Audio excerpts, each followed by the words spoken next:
Welcome to the Board Executive Relationship. This is Unit 4 in the training series, Being the Best Community Action Board. When assessment and planning are complete, the board turns to the executive to carry out the strategic and annual plans. Information Memorandum 82 contains this statement. The board makes policy, the executive director executes policy.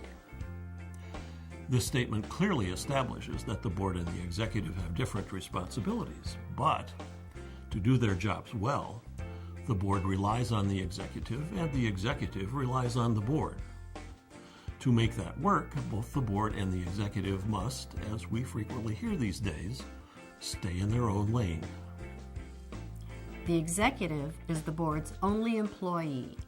The board gives its instructions to the executive. The executive provides the board with reports, information, and recommendations. In its strategic plan, the board defines what the CAA intends to accomplish over the next 3 to 5 years. By approving policies and procedures, the board defines how the organization will do business. The two most important policies and procedures are those for financial management and employment, including compensation and fringe benefits. The board monitors and evaluates the executive's performance. We're going to look at 3 elements of that evaluation. First, performance evaluation is a process, not an event. Second, how a board conducts executive evaluation. And third, what the board should evaluate. The graphic that you are looking at helps to explain the stages of performance evaluation. As we can see, good evaluation starts with advanced preparation. This should happen at the end of a fiscal year. Board and executive agree before the year begins on what performance will be evaluated and how it will be measured. Based on that agreement, the board can evaluate performance during the year, avoiding a buildup of concerns or issues until year end. The graphic shows 2 mid-year evaluations. At 4 months, the board and executive can determine whether the year is off to a smooth start or whether changes are needed. Enough information is available at 8 months to predict how the year will likely turn out. In months 10 and 11, the board must begin looking at plans and budgets for the coming fiscal year. The final or annual performance evaluation has to occur in the next fiscal year, after final results have been tabulated. What does executive performance evaluation involve? The annual and strategic plans are the foundation of executive performance evaluation. The national goals and performance indicators allow accomplishments to be measured at a high level of detail. We can see this in the first few performance indicators under Objective 1 in Goal 1. Goal 1, low-income people become more self-sufficient, states a specific goal in general terms.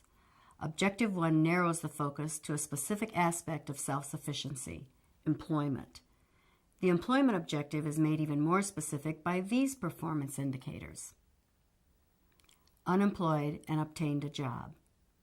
Maintained a job for 90 days. Achieved living wage employment and/or benefits. This planning framework is comprehensive enough to include any activity a CAA could do. Achievement of annual and strategic plans is the foundation of executive performance evaluation. Other perspectives on executive performance should also be considered. You have examples of 2 different approaches in your handouts. You might want to stop the presentation to locate these documents so you can follow along. The first is a 2-page document, which has Management Performance Evaluation at the top. The 17 sections of this evaluation are grouped into 4 major management activities: leading, controlling, planning, organizing. Each of the 17 sections has 2 or more specific measures of performance. Ranking each of the numbered measures does not require specialized or technical expertise, but it does require knowledge of the performance being evaluated. Items where board member responses differ widely should be discussed.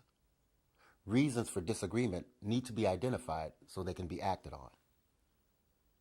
Our second example is based on a private sector model with a leadership perspective. It adds more detail about what to look for and where to find it. The categories in this document are very similar to the fully participate board responsibilities in IM 82. They are understanding the environment in which we work, setting strategic direction, leading others, collaboration, and continuous improvement. This example has two forms of guidance to board members. The If This Is Happening column lists activities or work products that would result from the numbered performance items in the left-hand column. In item number 2, two examples illustrate what internal self-assessment might look like. 1, a number of strategies to get feedback from people, and 2, management practices that produce information on whether the organization is playing by the rules. If we look at item 14 on page 3, we see that the executive should establish clear job expectations. How would the board know if that is going on? The Human Resources Committee can review job descriptions to see how recently they have been revised. They can interview staff to determine whether job descriptions match what employees actually do. Employee files should be checked regularly in ways that ensure employee confidentiality, to verify that employees are evaluated on regular schedules with evaluation documents that relate to their job duties. The I Would See column helps the board to know what to look for. The What Would Tell Me This Is Happening column suggests where to look for that information. In item 14, we want to find evidence of clear job expectations. Activities where job expectations might be explained could include giving job descriptions to applicants and interviewees, having new employees sign a job description during the hiring process, and reviewing the job description when a new employee arrives at their work site. What about item 2? Where can the board find evidence of internal self-assessment? For example, in progress reports to the board that include data from analyzing business operations, or in requests for board action to correct or improve performance, such as software updates or staff training. These are just two examples of how to evaluate an executive's job performance. You can find many more examples on the internet. To summarize, a productive relationship between a board of directors and its executive is a respectful, interactive partnership. In Unit 5, we will look at how a board fully participates in implementation of its plans. Please join us. But for now, thank you for your attention to this presentation and for your service on your Community Action Board of Directors.